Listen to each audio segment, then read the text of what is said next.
Alhamdulillah wassalatu wassalamu ala Rasulillah Sayyidina Muhammad wa ala alihi wa sahbihi ajma'in. Allahumma allimna ma yanfa'una wa zidna ilma. Allahumma anfa'na bima 'allamtana. Allahumma shrah lana sudurana wa yassir lana umurana. Wahlul 'uqdatam min lisanina yafqahu qawlana. اللهم إنا نسألك علما نافعا وقلبا خاشعا ولسانا ذاكرا وعملا متقبلا. Para teman-teman santri yang dirahmati Allah SWT, memuliakan Ustazah Eva dan Ustazah Fida. InsyaAllah kembali kita lanjutkan ya materi kita tentang tafsir surah Asy-Syams, masih surah Al-Lail ya, masih surah Al-Lail.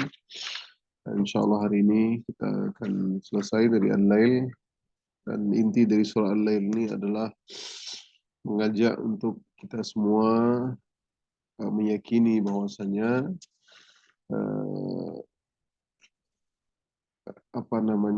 anjuran untuk bersedekah ya, anjuran untuk bersedekah, dan anjuran sedekah ini adalah tidak berat bagi mereka-mereka yang memang mengetahui bahwasanya kehidupan yang sesungguhnya adalah kehidupan akhirat. Wal akhiratu khairun wa abqa. Ya, kehidupan akhirat lebih baik dan lebih kekal. Seandainya seseorang ya dikasih semua kemewahan di dunia, ya, dikasih dari harta yang berlimpah, dikasih rumah yang mewah, dikasih kendaraan yang super luxury misalkan ya, untuk ditukarkan dengan segelas air minum yang dia bisa meminumnya kekal abadi selama-lamanya, maka niscaya kalau dia orang yang punya akal sehat, maka tidak berharga yang mewah di dunia itu selama mungkin dia akan tinggal 60-70 tahun. Setelah itu dia tidak akan merasakan apapun. Akan tetapi air minum yang segelas, yang apabila dia minum bisa selama-lamanya, maka dia akan pilih yang kekal abadi. Dan tentunya hadiah ataupun kenikmatan surga yang Allah persiapkan untuk hamba-hambanya lebih dari itu. Oleh karena itu, inti dari surah Al-Lail ini adalah anjuran untuk bersedekah dan nanti ada beriman terhadap takdir ya. Kemarin kita sudah masuk ke ayat wa amma man bakhila wastaghna wa kadzdzaba bil husna fasanuyassiruhu lil usra. Sebelum masuk ayat ke-10 ya. Kita baca dulu ya. Kita baca dulu ayatnya, insyaallah semoga setiap kita membacanya kita merasa tadabbur ya, mentadabburi ayat-ayatnya sehingga kita bisa mudah untuk mentadabburinya ya. Insyaallah mudah-mudahan Allah melimpahkan pahala yang besar bagi kita, karena tidak ada amalan yang lebih dicintai Allah melainkan baca Al-Qur'an dan mentadabburi ayat-ayatnya. Kita baca sama-sama ya. أعوذ بالله من الشيطان الرجيم بسم الله الرحمن الرحيم والليل إذا يغشى والنهار إذا تجلى وما خلق الذكر والأنثى إن سعيكم لشتى فأما من أعطى واتقى وصدق بالحسنى فسنيسره لليسرى وأما من بخل واستغنى وكذب بالحسنى فسنيسره للعسرى وما يغني عنه ماله إذا تردى إن علينا للهدى وإن لنا للآخرة والأولى فأنذرتكم نارا تلظى لا يصلاها إلا الأشقى الذي كذب وتولى وسيجنبها الأتقى الذي يؤتي ماله يتزكى وما لأحد عنده من نعمة تجزى إلا ابتغاء وجه ربه الأعلى ولسوف يرضى. Ya, alhamdulillah. Teman-teman pas lihat ayatnya, walaili Allah bersumpah dengan malam, menutupi cahaya, wan nahar, lihat pagi, siang terang menderang, demi penciptaan laki-laki dan perempuan, tiga sumpah, gitu kan? Inna sa'yakum lasyatta, amalan kalian beragam. Cukup sab, ya, misalkan sumpah tiga sumpah. Kemudian Allah inna sesungguhnya apa amalan ya amman a'ta orang yang memberikan harta di jalan Allah dan bertakwa wasaddaqa dan dia membenarkan pahala yang terbaik itu surga. Itu kemarin kan teman-teman ada makna surga di sini, ya, ada makna amalan, ya. Jadi jadi kita benar-benar ini tadabbur, ya. Jadi ada maknanya, artinya Allah langsung kasih pahalanya di dunia maupun di akhirat. Nah, itu pahala, bisa jadi dia surga, bisa jadi dia pahala, ya. Ada tiga penafsiran kemarin kan teman-teman, ya. Allah akan berikan pengganti di dunia, ya, yang lebih banyak daripada sedekah yang diberikannya. Kedua, Allah akan mendapatkan pengganti di akhirat, itu pahala yang berlimpah. Yang terakhir, Allah menggantikan dia kebahagiaan, ya.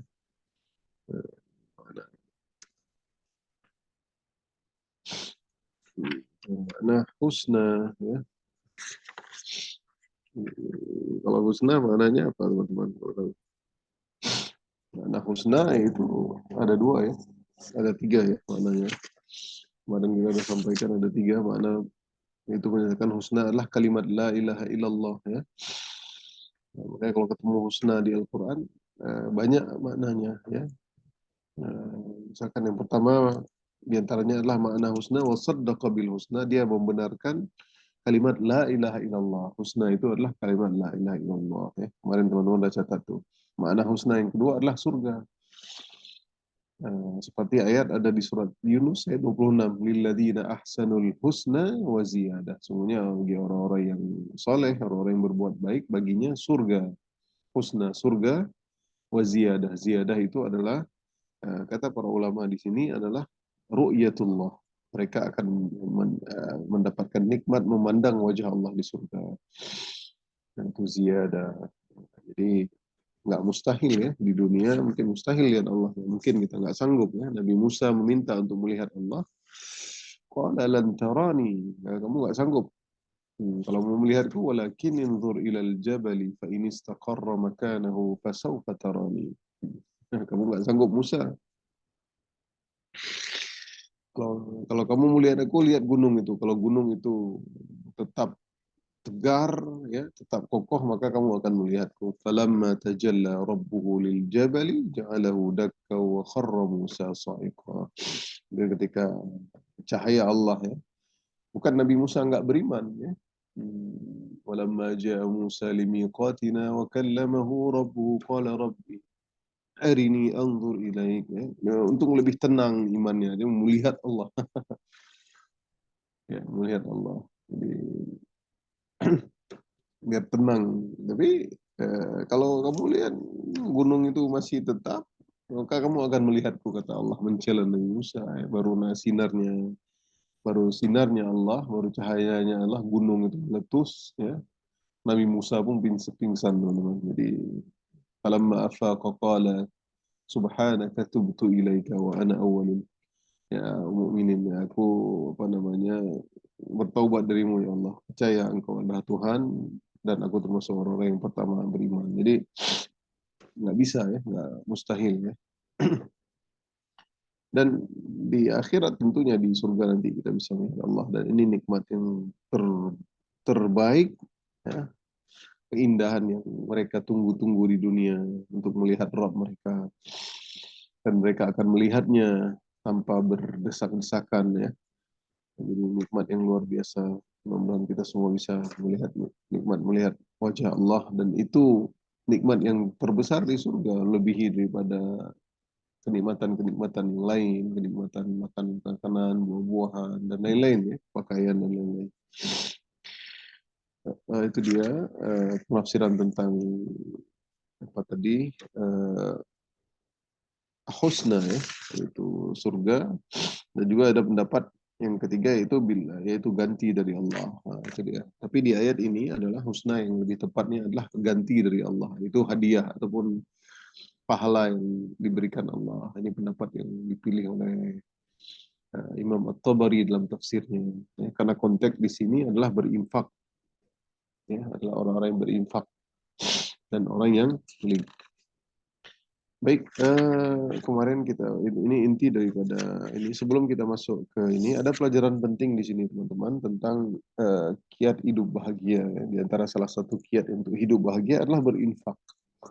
Ya, kalau mau bahagia, sudah sampaikan kemarin, kalau kita ada masalah selama ini, mungkin banyak musibah, banyak, coba untuk sedekah, coba untuk bersedekah semampunya kita memang.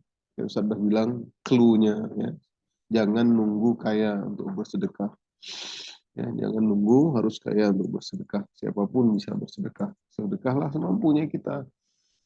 Lagi-lagi Ustaz ingatkan, ada orang yang punya miliaran di rekeningnya, dia bersedekah 100.000 sehari. Nah teman-teman punya cuma 1 juta atau nggak sampai 500.000, teman-teman sedekah 2.000, itu lebih mulia daripada mereka yang bersedekah 100.000 seharinya misalkan. Baik, di antara kiat hidup bahagia adalah sebagaimana disampaikan oleh Imam As-Sa'di rahimahullah, menyebut salah satu sebab kebahagiaan adalah berbuat baik kepada orang lain dengan berinfak. Nah, itu dia, berbuat baik kepada orang lain dengan berinfak. Memikirkan orang lain dan mendatangkan kebahagiaan kepada orang lain, itulah penyebab datangnya kebahagiaan. Karena kita membantu orang lain. Ketika kita membantu orang lain, berinfak kepada orang lain, membuat dia bahagia. Nah, kebahagiaan yang dia rasakan lebih sedikit sebenarnya. Memang dia bahagia. Yang Ustaz sampaikan ya, ada orang kasih uang ke kita 500.000, misalkan 1 juta, setiap santri dapat uang 300.000 misalkan. Ya, kita bahagia, senang. Waduh, bisa beli ini, bisa beli jajan dan lain-lain. Ya, kita sudah bayangkan, kita bahagia. Ingat, Allah kasih yang memberikan itu kebahagiaan lebih besar daripada yang mendapatkan itu.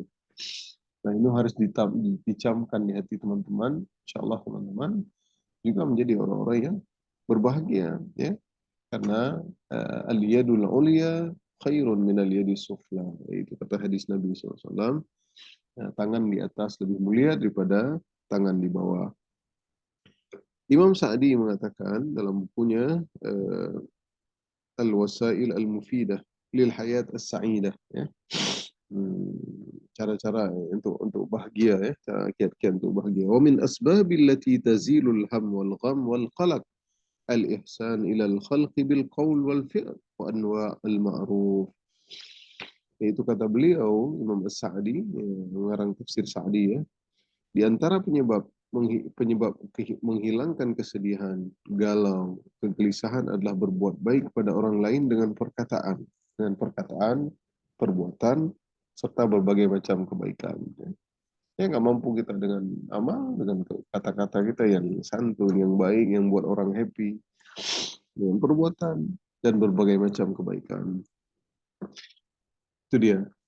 Nah, seperti hadis yang kemarin kita sampaikan ya, seolah-olah Nabi memberikan perumpamaan orang yang gemar bersedekah seperti melebarnya baju besi yang dipakainya setiap kali ia bersedekah. Hatinya semakin tenang dan bahagia. Allah memberikan kebahagiaan dalam dirinya sebagai balasan karena ia telah membahagiakan orang lain. Bahkan bajunya semakin melebar sehingga menutupi jari-jari dan bekas langkah kakinya. Menurut Ibnu Battal, makna pernyataan tersebut Allah akan menutup aurat dan aibnya di dunia. Lalu Allah akan melimpahkan ganjarannya baginya di akhirat. Nah, jadi di antara keutamaan sedekah juga Allah menutup aibnya di dunia. Ya Allah balas nggak hanya di akhirat, Allah ganti di dunia itu dengan pahala yang berlimpah, dengan kebahagiaan yang dia rasakan di dunia, dengan mungkin bisa jadi kesehatan, dengan keberkahan anak-anak yang baik dan lain-lain. Dan di antaranya adalah Allah menutup aibnya. Kita tahu tidak ada manusia yang tidak melakukan kesalahan di dunia, ya. Tapi Allah tutupkan aibnya di dunia tersebut karena keikhlasannya dalam bersedekah dan keinginannya untuk membahagiakan orang lain. Sementara itu, orang yang bakhil seperti baju besi yang semakin menyempit. Ya, orang pakai baju besi semakin sempit, menyesakkan dadanya ketika ia ingin bersedekah. Kedua tangannya terkekang dengan baju besi tersebut sehingga tidak dapat digerakkan ataupun dikeluarkan. Jadi kayak orang diikat sama baju besi ya. Ibnul Qayyim Al-Jauzi dalam kitab Al-Wabilus Sayyib pernah berkata, ya, Ibnul Qayyim ini muridnya Ibnu Taimiyah, seorang tabi'in ya, ulama yang banyak mengarang kitab ya, menjadi rujukan setiap orang hari ini. Walamma kana al-bakhilu mahbusan, kita bacakan artinya, yaitu tak kalah orang yang bakhil terpenjara dari berbuat baik kepada orang lain, terhalangi dari kebaikan dan kebajikan dan balasan sesuai dengan perbuatan.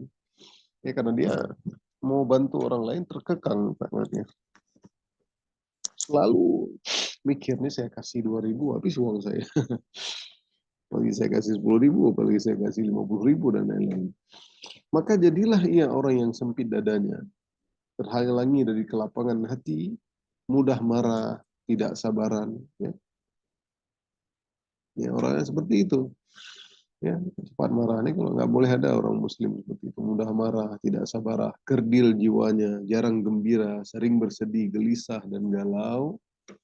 Nah, itulah penyebab diantaranya dia adalah orang-orang yang kikir ataupun pelit. Ini nggak boleh teman-teman. Ya. Dan harus dibiasakan, dipaksakan itu untuk bersedekah. Kayak misalnya di teman-teman di rumah tahfiz ya, seringan di Azhara dari Amalianuddin kan ada juga ya, mereka ada kotak amal ya terserah artinya ya semampu kita ya tentunya artinya kalau ada kita sih kalau tidak ada misalkan belum ada kiriman mungkin dari orang tua atau apa tidak masalah ya. Ya, tapi harus dipaksakan hari ini misalkan teman-teman keluar nanti ataupun teman-teman nanti suatu saat selesai di rumah tahfiz ya kita melihat ada orang satu keluarga misalkan lagi dorong gerobak apa misalkan di luar apa namanya penyamun ataupun orang kutip sampah dan lain-lain ya artinya teman-teman kasih aja ya harus dipaksakan memang teman-teman ya udahlah kasih aja lah 5.000 gitu misalkan kasih aja lah 2.000. Nah, inilah yang tersisa, inilah yang dan harus dipaksakan sama seperti hari ini teman-teman paksa untuk sholat tahajud sama teman-teman hari ini paksa untuk bangun subuh, ya paksa untuk sholat menjaga 5 waktu itu berat, tapi memang harus dipaksakan dicoba, ya. Kalau enggak dari sekarang, kapan lagi, ya? Mudah-mudahan Allah tidak membuat kita seperti orang-orang yang terkekang tangannya untuk berbuat takut hartanya habis seperti itu. Demikianlah orang bakhil, ya. Ketika akan mengeluarkan uang, ia akan sangat mempertimbangkannya. Ya, banyak pertimbangan, mikir, ragu-ragu. Akhirnya dia tidak jadi mengeluarkan uangnya. Walaupun terpaksa bersedekah, ia akan merasa sedih dan menyesal karena uangnya berkurang. Dadanya pun semakin sempit dan jauh dari kebahagiaan. Ingat teman-teman, ingat bahagia emang. Ya, siapa sih dari kita yang tidak suka harta, yang tidak mencintai harta? Kita suka pasti uang kita bertambah. Ya. Tetapi lagi-lagi kalau kita ingat inilah yang tersisa sebenarnya kita ada uang 100.000 kita kasih 2.000 kita kasih 5.000 misalkan ini yang tersisa loh 95.000 lagi itu yang udah jadi makanan kita udah jadi kita buang ke toilet dan lain-lain itulah yang tersisa seperti itu teman-teman. Baik kita masuk ayat 10 fasanuyassiruhu lil usra. Nah ini orang-orang yang kikir tadi maka kami akan mudahkan baginya jalan menuju kesukaran kesengsaraan. Nah, Fasanuyassiruhu, kami mudahkan mereka lil usra, usra kesengsaraan, yusra kemudahan. Ya, makanya ada yusra, ada usra. Jadi kalau kasih nama anak yusra jangan usra ya. Jadi kalau punya anak Abdul Yusra, hamba yang susah, jangan. Jadi susah terus dia. Nama-nama yang baik. Ya. Baik, karena realita seperti ini banyak dijumpai dalam kehidupan kita. Seorang punya banyak harta, bahkan terkadang penyakit kikir ini juga menimpa orang kaya, bahkan banyak orang kaya.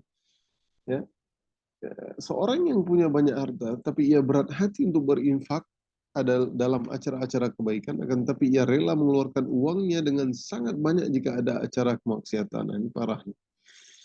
Nah, inilah salah satu hukuman Allah kepadanya. Uangnya habis untuk perkara yang sia-sia, tidak bermanfaat ya. Bikin acara misalkan biar karena dia orang kaya misalkan untuk pesta anaknya itu dia buat 1 minggu misalkan. Ya, menghabiskan 10 miliar ya dibuat di gedung yang paling mewah gitu kan biar orang kenal dia orang kaya gitu. Tapi untuk berinfak ya memang tidak masalah sih. Kenapa emang? Kalau dia gemar berinfak, dia membuat pesta 10 hari, 20 hari, 2 hari atau 3 hari untuk orang-orang luar semua bisa masuk makan gratis gitu kan. 2 hari untuk kalangan pejabat-pejabat, 2 hari untuk saudara-saudara. Tidak masalah. Kalau dia gemar bersedekah, tapi kalau dia tidak gemar bersedekah, maka tidak. Ini kan, ini buat acara untuk manusia seperti itu. Ataupun untuk acara-acara lain yang nggak bermanfaat, misalkan untuk pesta-pesta lah, untuk apalah acara ulang tahun lah misalkan, ya menghabiskan dana yang besar, tapi untuk bersedekah malas. Ya, ulang tahun perkawinan lah, ulang tahun anaknya lah, ulang tahun dia lah gitu kan. Nah, itu dia. Sebagian ahli tafsir, Ibnu Hafiz Ibnu Katsir dan lainnya menyebutkan tafsiran lain tentang ayat ini adalah fasanuyassiruhu lil usra dan fasanuyassiruhu lil yusra. Ayat tentang dua ayat ini berkaitan dengan takdir. Nah, jadi ada pelajaran penting dari kiat hidup bahagia, di antaranya bersedekah. Dan dalam surah ini juga Al-Lail itu fa'amma man a'ta wattaqa fasanuyassiruhu lil yusra wa man bakhila fasanuyassiruhu lil usra. Kaitannya berat dengan takdir, teman-teman. Beriman kepada takdir dan kita wajib beriman kepada takdir ini ya. Mereka yang beriman akan dimudahkan jalannya menuju kebaikan dan surga. Sementara itu mereka yang tidak beriman akan dimudahkan jalannya menuju keburukan dan neraka jahanam.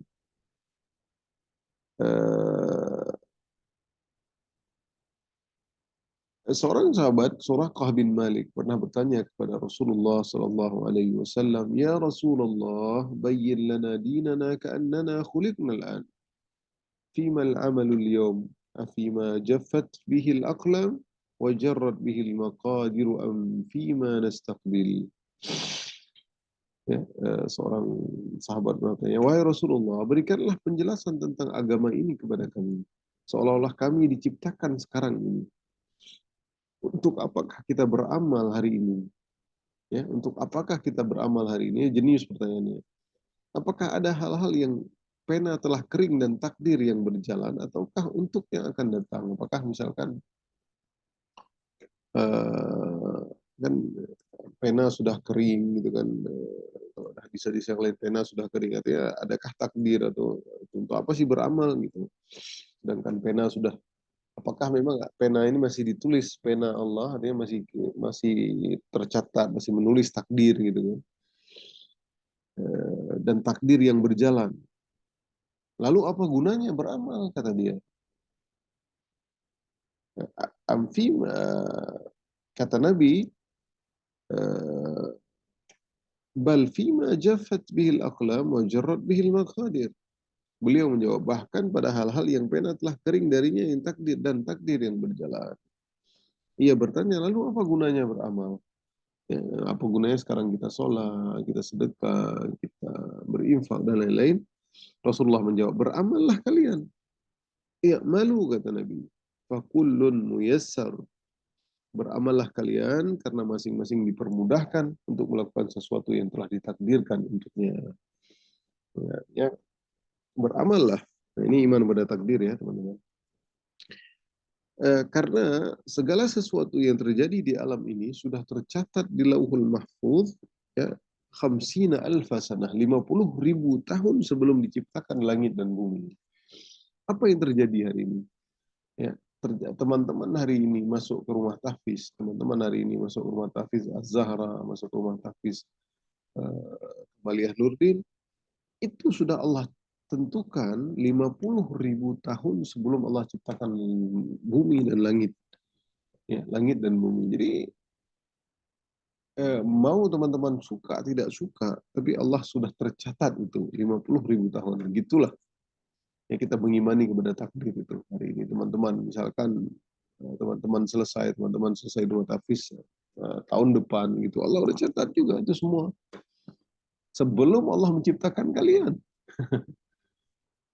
Nah, itu dia. Dalam sebuah hadis Rasulullah SAW bersabda, "Kataballahu maqadiral khalaiq qabla an yakhluqas samawat wal ardi khamsina alfa sanah." Allah mencatat takdir setiap makhluk 50.000 tahun sebelum menciptakan langit dan bumi. Siapa duluan langit dan bumi dengan menciptakan manusia? Itu duluan langit dan bumi. Tapi kita belum lahir, tapi kita sudah takdirkan untuk menjadi khalifatullah fil ard. Ya. Khalifah Allah di muka bumi. Bahkan setiap manusia telah dicatat tempat tinggal terakhirnya. Nah, bahkan ending dari kita semua hari ini, Allah telah tahu siapa yang di surga dan neraka. Semoga kita semua di surga. Allah jangan ahli jannah. Namun jika ada yang bertanya, kalau begitu apa gunanya beramal? Kalau pada akhirnya kita masuk neraka juga. Nah ini teman-teman, ini tauhid ya, harus dipahami ya. Artinya hak Allah dengan maha kuasanya Allah udah tahu nih siapa yang di surga dan neraka.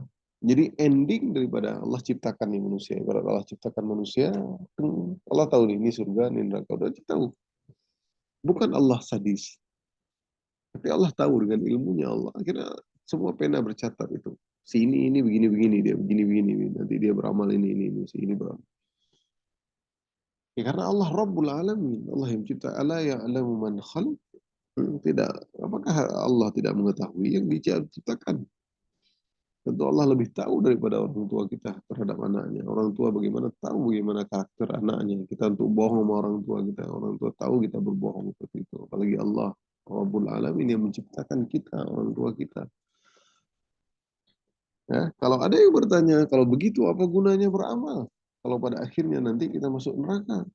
Apa jawaban? Jawabannya adalah seandainya setiap manusia diberi kabar sebelumnya tentang ditakdirkan ente ke surga ataupun ente ke neraka, ia pasti tidak usah beramal. Ya, misalkan ditakdirkan ini teman-teman Kamaliyah Nurdin, teman-teman Azhara semua masuk surga. Mau beramal nggak? Nggak mau beramal lagi teman-teman. Nggak usah lah dah. Aku udah masuk surga kok. Ya, mau ngaji nggak mau nonton-nonton aja, mau nonton Disney aja, mau nonton bioskop, mau senang-senang lah, mau main HP aja. Mau beramal nggak? Tidak pasti. Ya, sama seperti hari ini Allah rahasiakan kapan ajal kita, kapan kematian kita. Kalau ditakdirkan besok semua kita akan nggak berhenti ngaji, semua kita nggak berhenti beramal, semua apa yang ada di uang kita keluarin semua. Tapi hikmah Allah merahasiakan hidup kita, nyawa kita karena makanya dalam hadis Aqiyasun Nas, paling pintar manusia yang pintar mendana nafsahu wa amila ma ba'dal maut. Ya, orang yang selalu mengingat kematian. Dia pintar karena dia takut. Ya, dia beramal untuk dunia benar karena dia perlu hidup di dunia. Tapi dia tidak melupakan akhiratnya karena dia tahu dan dia khawatir kalau tiba-tiba dia akan dicabut nyawa oleh Allah SWT. Nah itu dia. Jadi tidak ada seorang manusia pun yang tahu itu. Seandainya ditakdirkan masuk dalam neraka, ia akan mudah untuk menuju neraka dengan melakukan penyebabnya.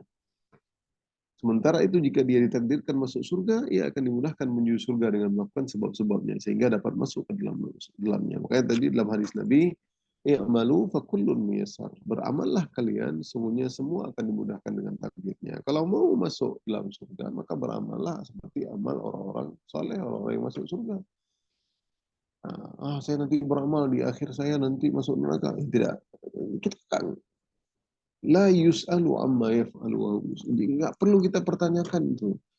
Ya nggak perlu kita mau berdebat sama Allah. Ya, kalau kita tahu teorinya, yang beramal kebaikan masuk surga, beramal keburukan masuk neraka, ya amal kebaikan.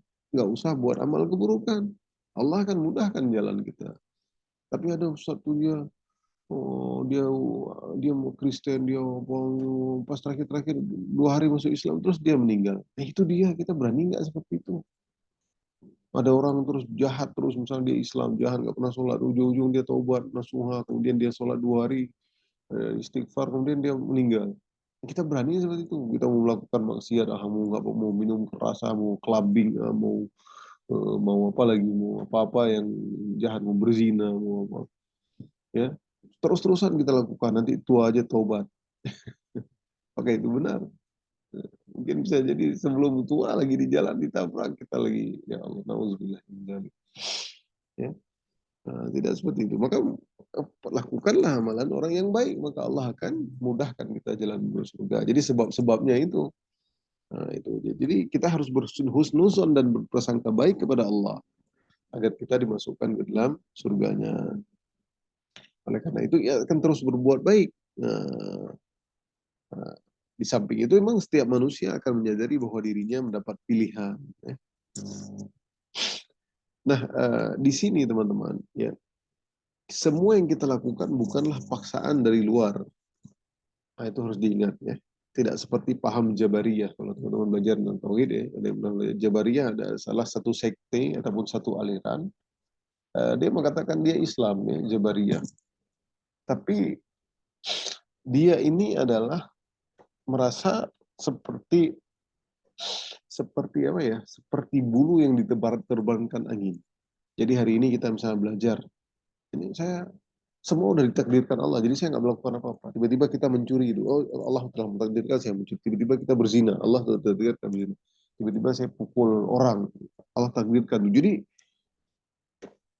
satu sisi ada benar, tetapi dia kayak ikut apa aja, walaupun hawa nafsunya gitu.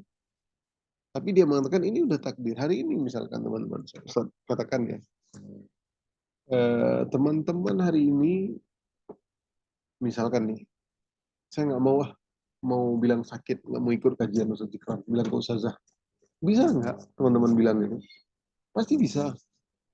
Nah itu pilihan tidak? Pilihan teman-teman. Tapi Allah udah takdirkan nggak? Allah udah takdirkan tentu hari ini, misalkan hari ini si ini sakit, ya dia tidak ikut kajian Ustaz. Tapi pilihan kita seperti kita bangun untuk sholat subuh, bangun untuk sholat zuhur. Contoh lah ya, kalau di rumah tahfiz mungkin ada ustazah gitu kan, tapi bisa juga kita untuk ini, misalkan di rumah sendiri, nggak ada orang lihat, nggak ada orang tua kita di situ sendiri, udah azan zuhur, mau dekat asar. Kira-kira kita bangun untuk sholat itu pilihan kita, ataukah kita seperti dibawa ke bulu gitu? Pilihan kita harus paksakan kayak tadi bersedekah. Kita pilihan kita mau kita kasih, ada orang ada uang kita 2.000, kita kasih atau tidak? Kita kasih. Nah itu pilihan kita, teman-teman. Dan Allah juga sudah takdirkan kita akan mengasihi itu. Allah tahu itu. Nah, gitu. Jadi jangan pikir. Jadi semua yang kita lakukan seperti pemahaman sekte Jabariyah tadi, ya, artinya kita seperti bulu yang terbangkan angin di mana-mana pun. Jadi maksiat yang kita lakukan pun kita anggap aku memang udah takdirkan jadi pencuri, kemudian terus mencuri terus. Nggak boleh begitu. Dan juga tidak juga manusia sadar juga bahwa walaupun tadi terkadang memang ada hal-hal yang memang di luar kemampuan kita, ya. Dan juga tidak seperti aliran Qadariyah, teman-teman. Ada sekte Qadariyah yang menganggap tidak ada campur tangan Allah, semua pilihan. Jadi ini lebih parah lagi, ini nggak ada campur tangan Allah, semua pilihan dia. Hari ini ngaji, hari ini dia infak, semua pilihan dia. Jadi nggak ada campur tangan Allah, gitu.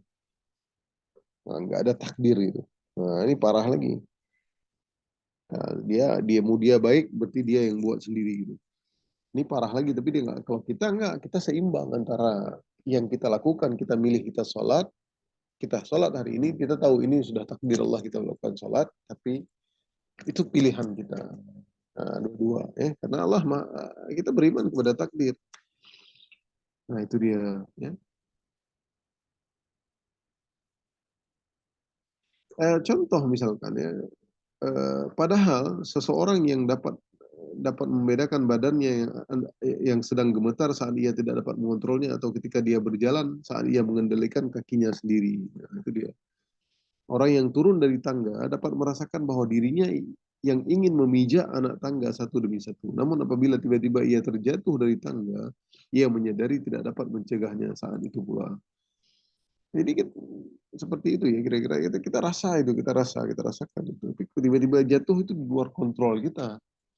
Ya, bisa jadi kadang nggak sengaja terpleset di luar. Kita kontrol nggak, walaupun hati-hati kadang bisa jadi terpleset gitu kan. Ya memang kita benar harus hati-hati, benar seperti jantan nggak hati-hati kita lihat ini. Tapi tiba-tiba bisa jadi kadang keselip sedikit nggak sengaja kan ada kadang kita kurang seperti itu. Jadi ada hal-hal yang memang rahasia ya. Dan kita harus meyakini semua kehendak dan keinginan kita pada hakikatnya ada di bawah kehendak Allah. Kehendak dan keinginan pada hakikatnya ada di bawah kehendak Allah. Takdir merupakan rahasia Allah. Seorang tidak boleh mempertanyakan alasan Allah menakdirkan segala sesuatunya. Ya. Kenapa sih saya jadi hafal Quran? Saya jadi ustazah gitu. Misalkan saya pengen lahir dari seorang yang kaya gitu kan. Pengen lahir anak orang bangsawan, anak pejabat. Nah, tapi ya jangan kita pertanyakan ya. Alhamdulillah teman-teman hari ini menghafal Quran untuk kemuliaannya. Apapun orang tua kita, apapun kita berasal dari keluarga yang mungkin tidak sekaya orang lain seperti itu, tapi kita bahagia ya Allah menakdirkan kita untuk bisa hafal Quran ya. Makanya kita tidak perlu mempertanyakan tuh la yus'alu amma yaf'alu wa hum yus'alun, dan Allah tidak ditanya tentang apa yang dikerjakan tapi mereka lah yang akan ditanya. Ya, Allah nggak ditanya kan, siapa yang menanya Allah? Berarti Allah membuat ini, membuat itu. Ya tapi kalianlah yang akan ditanyakan oleh Allah. Ada waktu ya. 20 menit lagi. Nah, berusaha mengetahui rahasia Allah adalah perkara yang sia-sia. Jadi nggak perlu. Saya kira-kira jodoh saya siapa ya? Saya nggak perlu minta jodoh yang baik. Saya kira-kira masuk surga apa neraka. Ya, nggak perlu ditanya itu, nggak perlu mikir itu. Beramallah. Sama seperti orang nanya, ya Rasulullah kapan hari kiamat? Rasulullah nggak tahu rahasia Allah. Apa yang udah engkau persiapkan? Arab Badu itu. Apa yang udah engkau persiapkan untuk hari kiamat? Ya, nggak perlu kita tanya. Ya, terlalu banyak perkara-perkara yang sekitar kita yang tidak mampu dicerna akal kita. Bahkan ruh saja yang selama ini menyertai kita tidak dapat kita ketahui hakikatnya. Ruh kita nih teman-teman. Ketika kita mati, ya jasad kita itu mati, ruh kita enggak. Ya, kok bisa misalkan Allah menampakkan ya kita orang yang udah mati itu ruhnya. Bagaimana kondisi ruh? Nggak ada yang tahu ruh.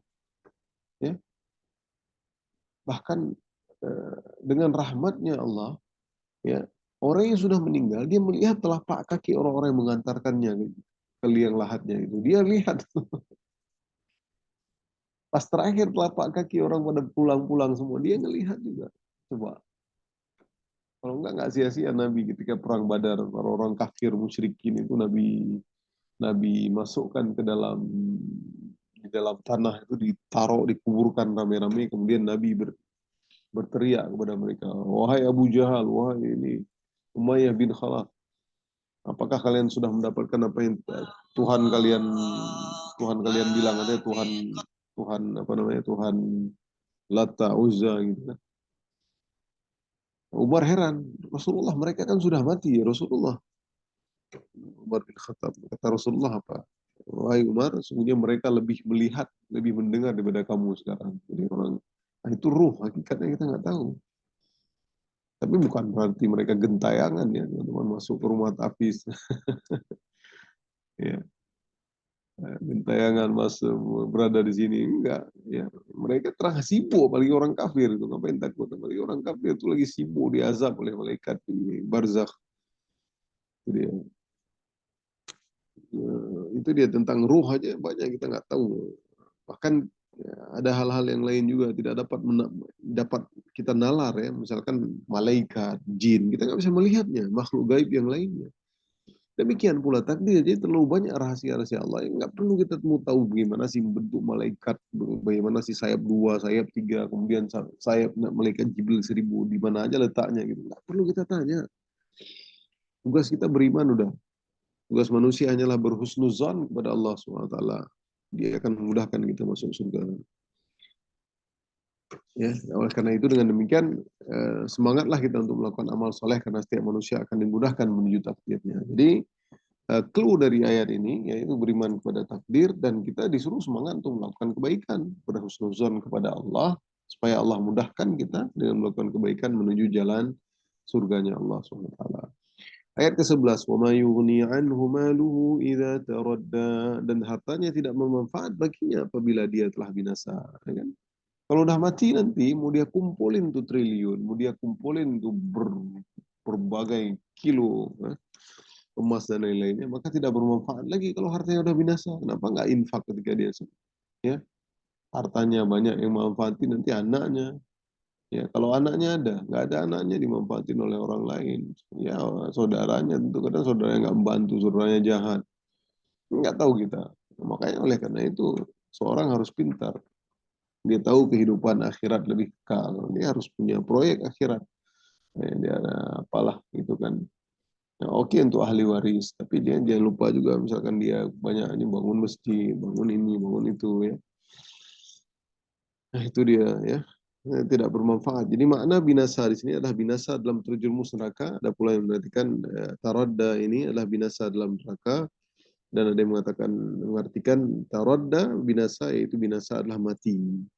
Wama yughni, dan tidaklah bermanfaat hartanya apabila dia telah binasa, telah mati, dia dah mati ataupun dia telah terjerumus ke dalam neraka. Ada ayat yang lain ya, tafsir daripada ayat ini yaitu surat Al-Humazah ayat 14. Wailul likulli humazatil lumazah alladzi jama'a malan wa 'addadah yahsabu anna malahu akhladah kalla layumbadzanna fil hutamah. Celakalah bagi setiap pengumpat dan pencela. Siapa mereka? Alladzi jama'a malan wa 'addadah, yang mengumpulkan harta dan menghitung-hitungnya.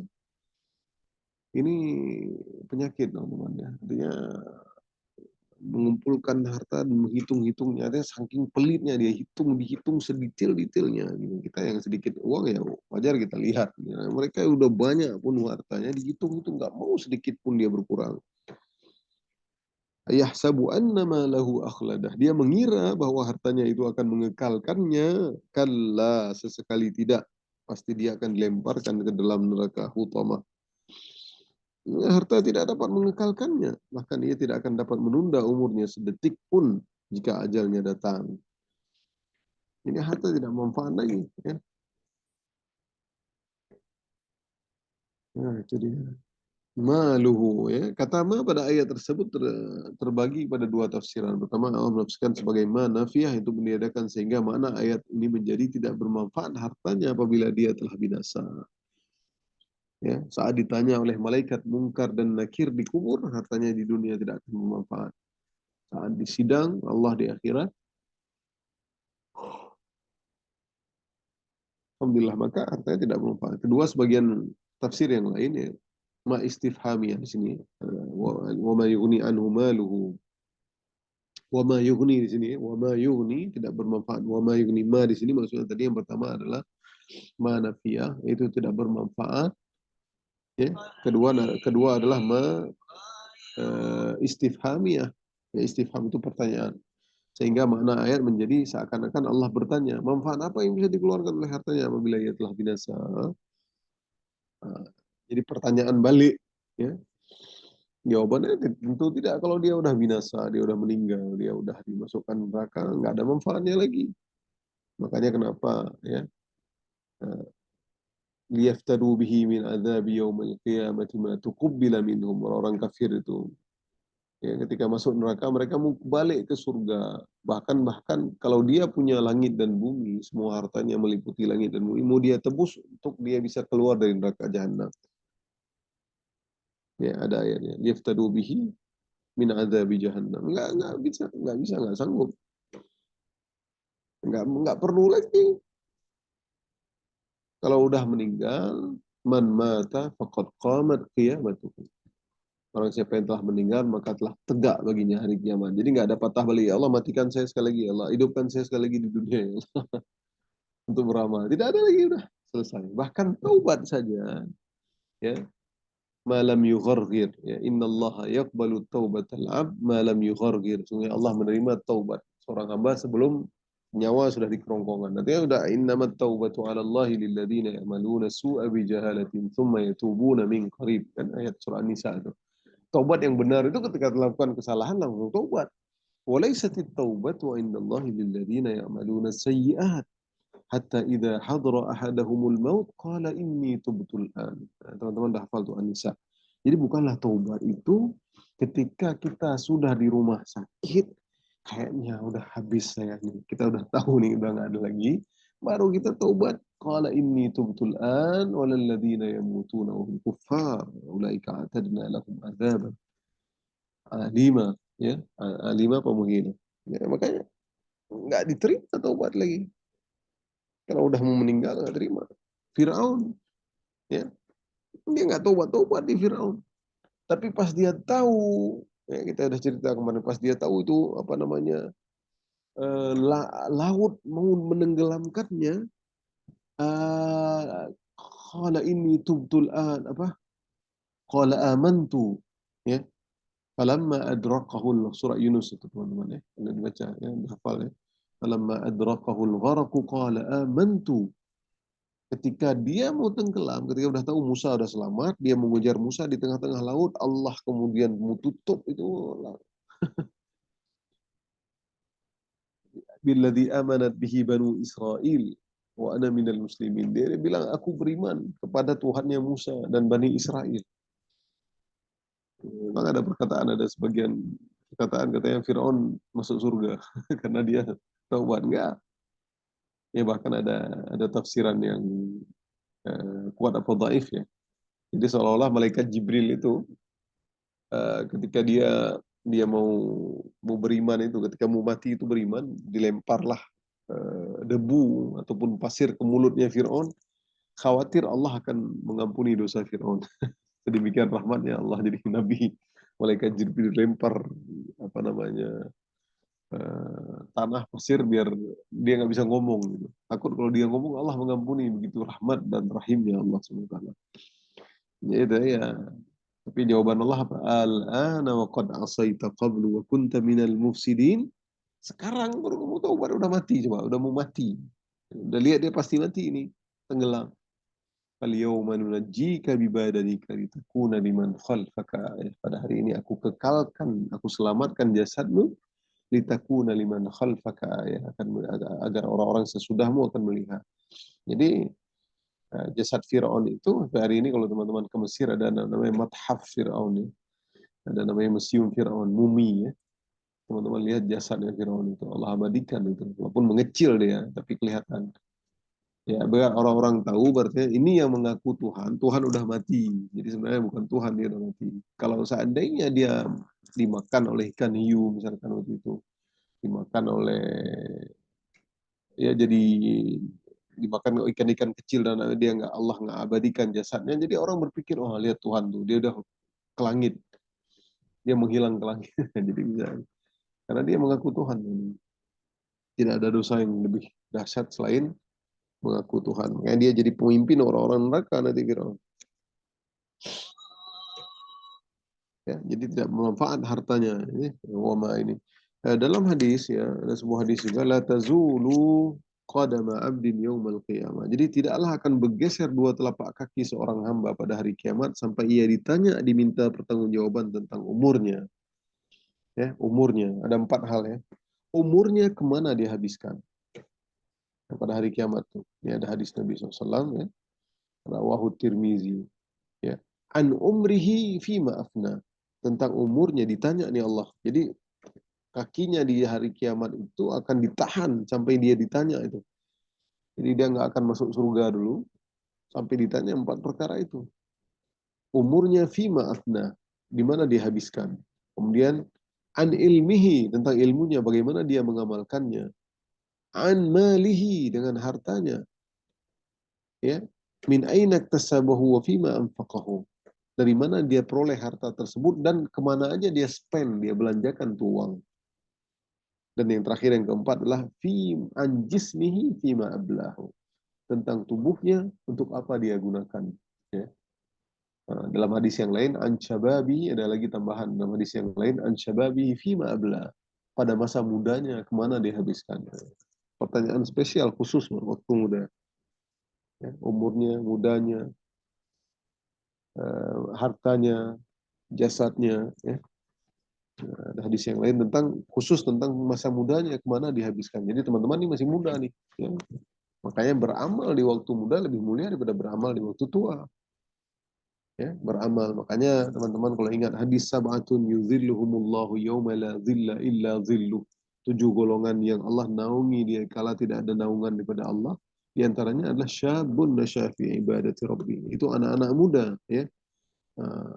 Putra putri, ya. Pelajar laki-laki, pelajar perempuan, ya. Karena banyak godaan kita ketika udah keluar, wah, teman kita bisa, dia punya pacar, kita belum punya, oh, saya mau ikut dia, saya nggak mau, ya, banyak banyak godaan, kita mau kongko aja, nggak males ke masjid, gitu. Godaan banyak, apalagi yang masih muda, ya, godaan banyak, tapi kita milih jalan kebaikan, maka lebih mulia ketika kita ditua. Orang tua memang, coba lihat hari ini di masjid siapa yang penuhi? Semua orang tua. Siapa yang ikut kajian, yang ngaji-ngaji itu semua ibu-ibu, nggak ada anak-anak muda, ya. Ada sedikit. Nah, kalau ada yang memilih jalan kebaikan, apalagi kita di usia muda, maka itulah lebih mulia, ya. Karena beriman di waktu muda lebih mulia daripada beriman ataupun melakukan kesalehan di waktu tua. Inna alaina lal huda, ayat 12, ya. Itulah jalan yang benar. Sesungguhnya kamilah yang beri petunjuk. Inna alaina lal huda. Petunjuk, ya. Inna alaina lal huda. Jadi Allah kasih petunjuk, ya. Petunjuk. Jadi petunjuk itu ada jalan kebaikan, ada jalan keburukan, seperti surat Al-Balad kemarin. Wa hadainahun najdain. Ya, tafsir surah Al-Balad. Jadi bersambung. Surah Al-Lail masuk surah Al-Balad juga. Kami menunjukkan kepadanya 2 jalan, najdain, kejahatan dan kebaikan. Dalam surah Al-Insan ayat 3, ya. Inna hadainahu sabila imma syakiran wa imma kafura.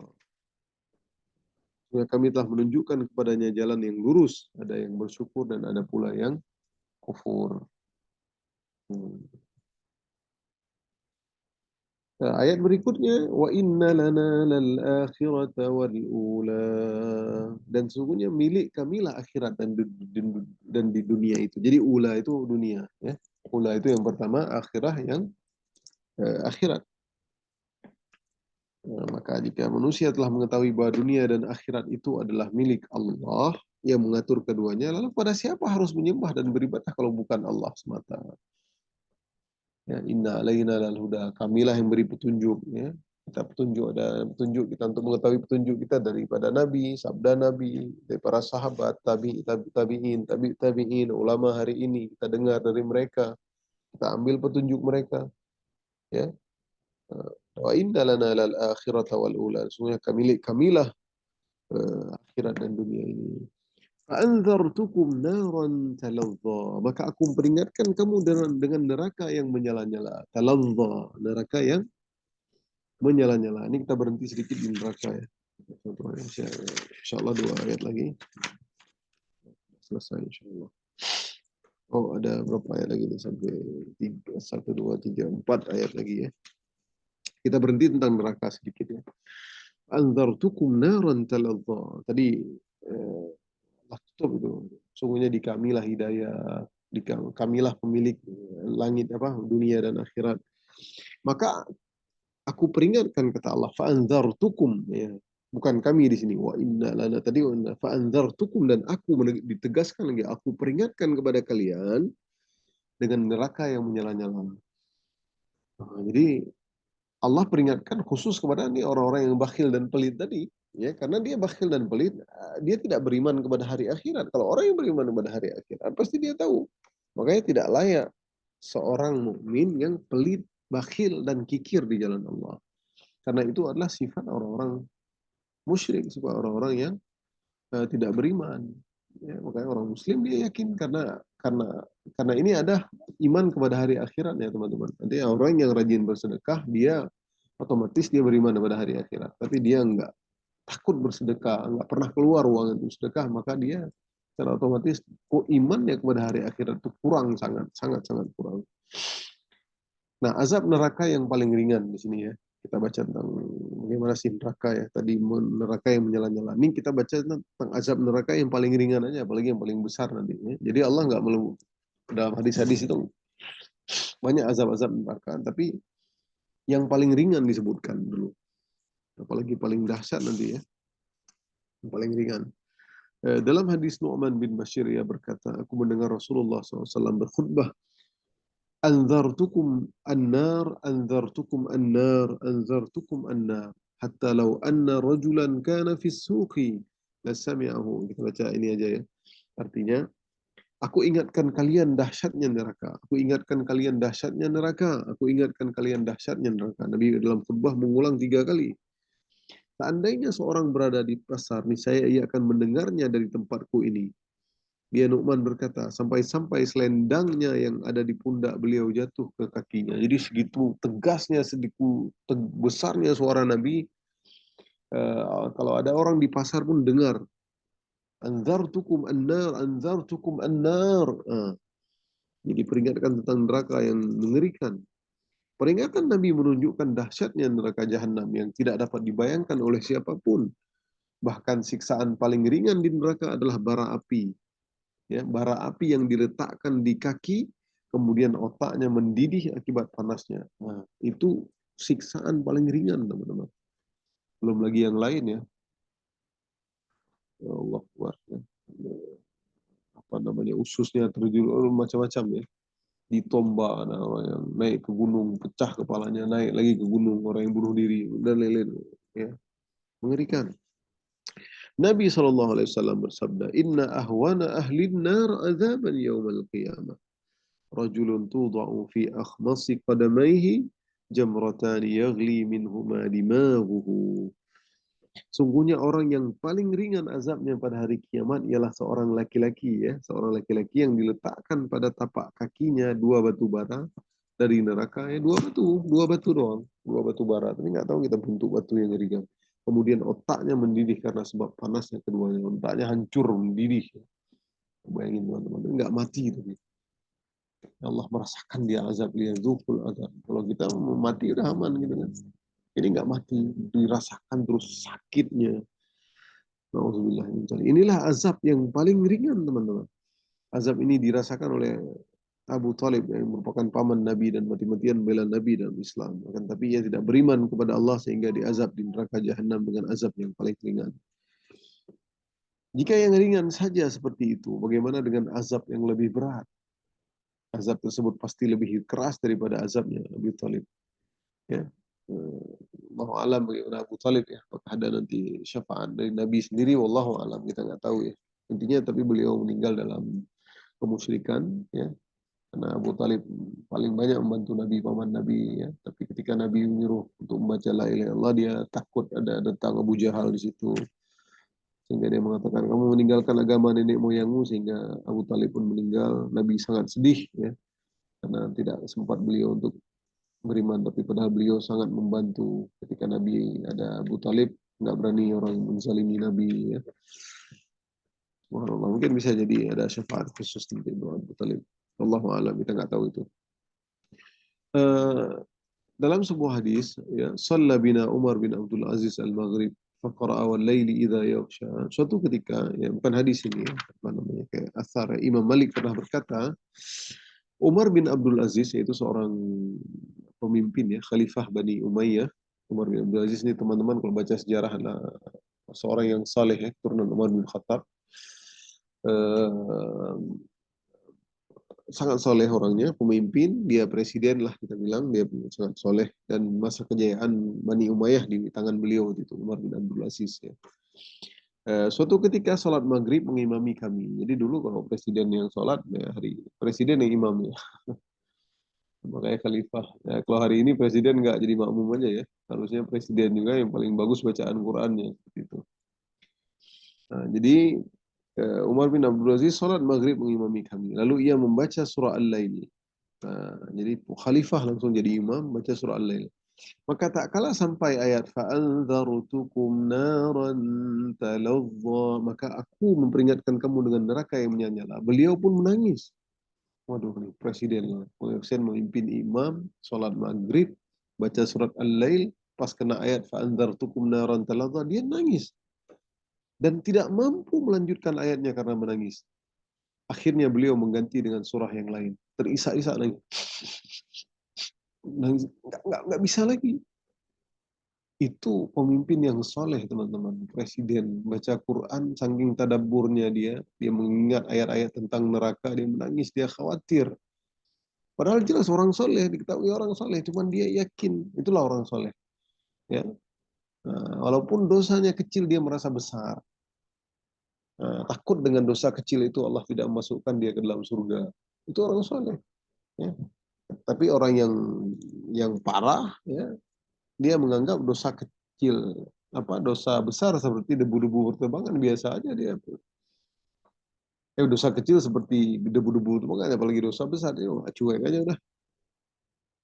Padahal jelas dia orang soleh gitu, tapi dia nggak yakin dia selamat, ya, sampai dia menangis terisak gitu. Pernah nggak kita coba bayangin teman-teman? Fa'anzartukum naran talazza. Harusnya kita seperti itu. Ya kita berusaha lah hari ini. Makanya kenapa kita perlu tadabbur ayat, kita baca bagaimana amalan-amalan mereka ya. Mereka Allah berikan dunia. Ini presiden coba, hartanya udah, tapi solehnya luar biasa, teman-teman. Ya kalau ada orang miskin yang soleh biasa aja sih. Ya bagus, bagus memang. Tapi kalau ada orang yang Allah kasih dia ujian harta yang berlimpah, ya kekuasaan, tapi solehnya luar biasa, ini yang mantap. Ini seperti Khalifah Umar bin Abdul Aziz.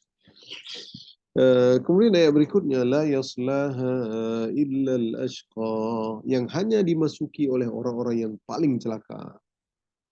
Jadi neraka itu jahanam, masukilah orang yang celaka. Jadi siapa yang masuk? Orang yang paling celaka. Jadi sehebat apapun keadaan seorang di dunia, jika dilemparkan dalam neraka, dialah manusia paling celaka. Mau dia hebat, mau dia anak raja, anak presiden, mau dia pejabat, orang terpandang, dan lain-lain. Lihat hadis Nabi SAW, lihat teman-teman ya. Coba kita baca ya. Yu'ta bi an'ami ahli dunia ya. Kita baca artinya aja, hadis panjang. Maka pada hari kiamat nanti akan didatangkan penduduk neraka yang ketika di dunia adalah orang yang paling merasakan kesenangan di sana. Jadi nanti Allah mendatangkan seseorang yang dia paling merasakan kesenangan di dunia. Ya, kalau kita mungkin enggak ya. Kalau kita semua mungkin enggak. Pasti ada. Ini dia bisa jadi anak raja lah. Pergi-pergi ada bodyguard. Terlahir sudah kaya dia. Toiletnya udah ada yang bersihkan. Nggak perlu dia nyapu.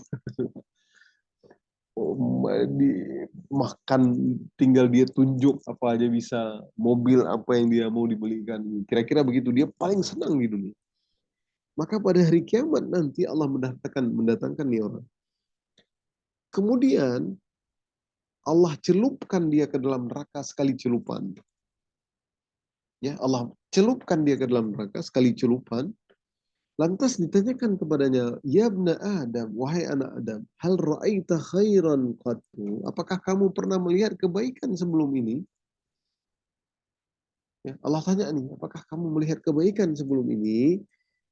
Ya, apakah kamu pernah merasakan kenikmatan sebelum ini? Wahal marra bika naimun qat?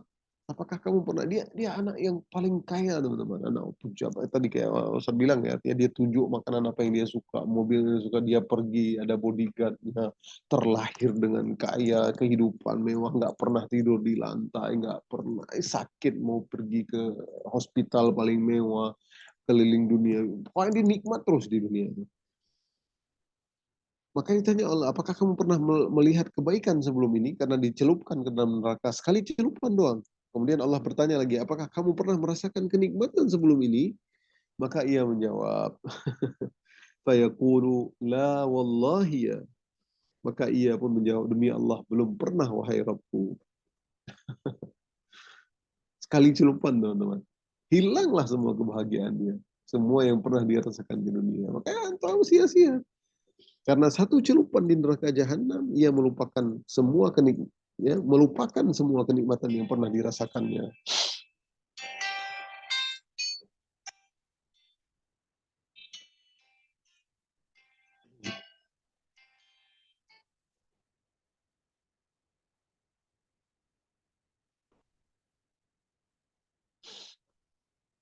Nah, bentar ya teman-teman ya, ada telepon. Halo, Assalamualaikum, Bunda. Waalaikumsalam warahmatullahi wabarakatuh. Bunda, tengah kajian si Ando, mana pun tengah kasih. Si Ando, si Waalaikumsalam warahmatullahi wabarakatuh.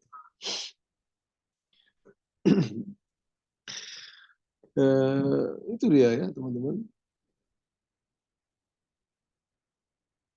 Karena satu celupan di neraka jahanam yang merupakan kenikmatan yang pernah dirasakannya, padahal dialah orang yang paling senang sewaktu di dunia.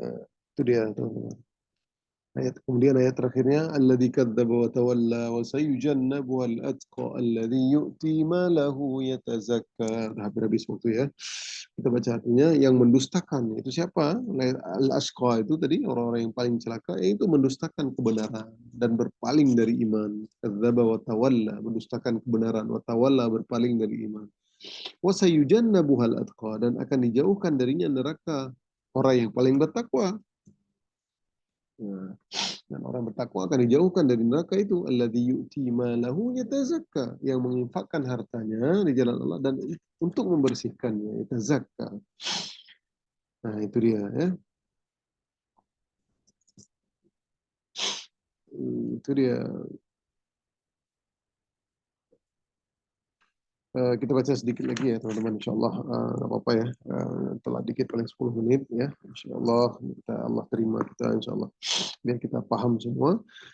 Ini penyebab turunnya ayat, bahwa ayat ini turun menceritakan Abu Bakar As-Siddiq, bahkan sebagian ulama mengklaim adanya ijma' yang dikeluarkan oleh Hafiz Ibnu Katsir, yaitu ketika Rasulullah berdakwah di Mekah, para budak seperti Bilal bin Rabah disiksa dan dipukuli oleh tuannya yang bernama Umayyah bin Khalaf. Ya, Bilal bin Rabah masuk Islam, ya, karena ketahuan Islamnya maka dipukullah dia oleh Umayyah bin Khalaf, yaitu majikannya. Bahkan Bilal dijemur di atas batu yang panas di bawah sinar matahari. Ini sebab turun ayat tadi ya. Wasayujannabuhal atqa. Dijemur di atas batu yang panas. Ya Allah, dijemur di atas batu yang panas. Coba bayangin teman-teman, itu siksaan luar biasa di tengah padang pasir ya, di bawah sinar matahari. Lalu Nabi pun hanya dapat menyuruhnya bersabar. Nabi waktu itu nggak ada harta waktu itu untuk menebusnya. Akhirnya Abu Bakar yang kaya pun membeli Bilal dan budak-budak yang lain. Lihat, subhanallah, yang masuk Islam. Lihat Abu Bakar nih, subhanallah, teman-teman. Gimana wajar kalau setelah Nabi, Abu Bakar yang akan masuk ke dalam surga. Ya. Setelah mengetok pintu Nabi SAW dibuka, Abu Bakar number one ya, daripada sahabat Nabi. Abu Bakar yang telah membebaskan 6 dan 7 orang atau 7 orang budak. Misalkan Bilal bin dan Amir bin Fuhairah. Bahkan ia tidak mengharapkan pamrih dari balasan dari mereka. Tak kala Abu Bakar membebaskan Bilal dengan membayar mahal pada tuannya. Mahal tuh, ditambahin. Kalau mau beli, tahu karena Abu Bakar masuk Islam. Jadi dijual pun mahal oleh Umayyah bin Khalaf. Tapi tetap dibelinya. Ya, kaum musyrikin berkata, Abu Bakar melakukan demikian karena punya utang budi kepada Bilal.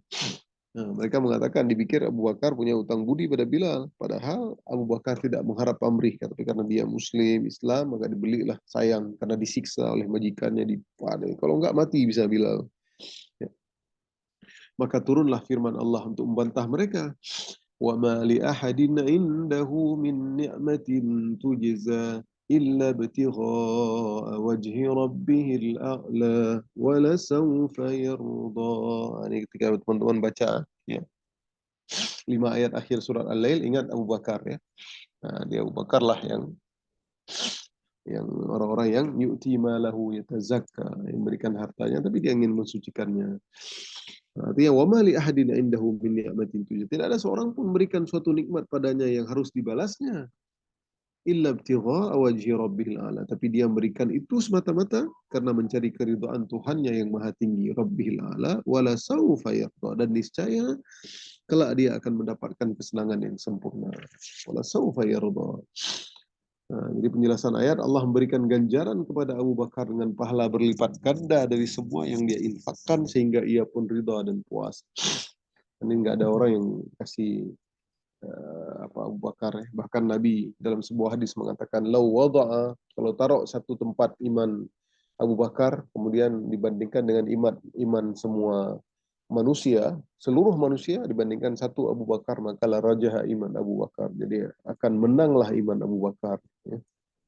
Nah, luar biasa. Jadi bahkan ketika Islam itu orang-orang yang pertama beriman ketika Nabi Isra Mi'raj itu, orang waktu Nabi Isra Mi'raj aja udah ragu.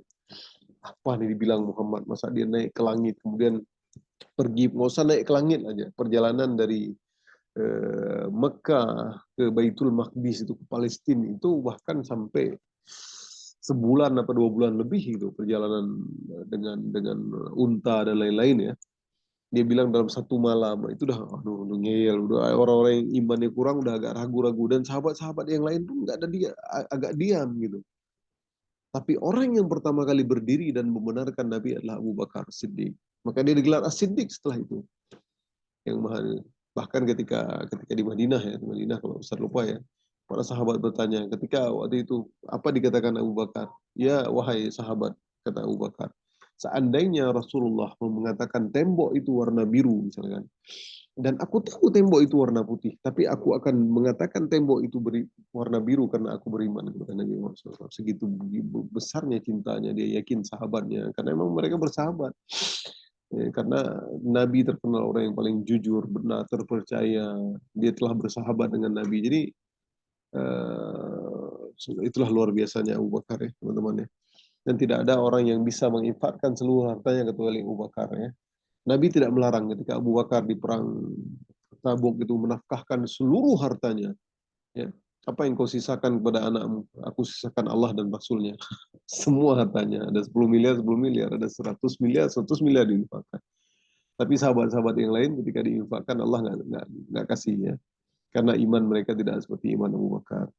Luar biasanya. Ini kalau kita baca nanti sirah sahabat, nah, subhanallah, macam-macam ya.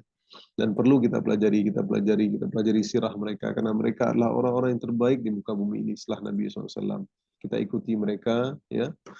Insya Allah kita akan mengikuti jejak mereka. Kita akan bersama mereka di surga kelak. Amin ya rabbal alamin. Maka ada patah Arab mengatakan ya, alaikum apa namanya lupa Ustaz, wa in lam takun misluh, uh, apa namanya lupa Ustaz ya. Tapi jadilah kalian seperti mereka walaupun tidak seperti mereka ya, tapi beramallah seperti amal mereka walaupun tidak seperti amal mereka. Jadi ya berusahalah sedikit-sedikit mudah-mudahan kita termasuk orang-orang yang rajin bersedekah ya, rajin berinfak, dan tidak termasuk orang-orang yang bakhil. Barakallahu fikum. Mungkin ini aja teman-teman ya. Alhamdulillah kita sudah selesai surah Al-Lail syarat dengan makna ya malam ya. Allah inti dari surah ini untuk berinfak, kemudian inti dari ini beriman kepada hari akhirat agar kita termasuk orang-orang yang mendapatkan kebahagiaan karena kita membantu dan membahagiakan orang lain. Barakallahu fikum. Aqulu qawli hadza subhanakallahumma bihamdik asyhadu an la ilaha illa anta astaghfiruka wa atubu ilaik. Terima kasih teman-teman ya. Kalau nggak ada pertanyaan kita tutup ya. Insya Allah besok kalau nggak ada halangan, saya sudah sampaikan ke Ustazah Muna, Ustazah Ifa juga mungkin tahu. Insya Allah besok ujian tahfiz online ya untuk anak-anak di rumah tahfiz Az-Zahra. Insya Allah Pak dan Fajr. Ya, Masya Allah. Ini ada ibu kita nih, ibu masak juga hadir. Masya Allah. Sehat ibu semua ya, alhamdulillah. Assalamualaikum ya, santri-santri sehat-sehat semua ya. Alhamdulillah izin ya. Insya Allah ketemu lagi besok dengan santri Az-Zahra. Saya tutup ya.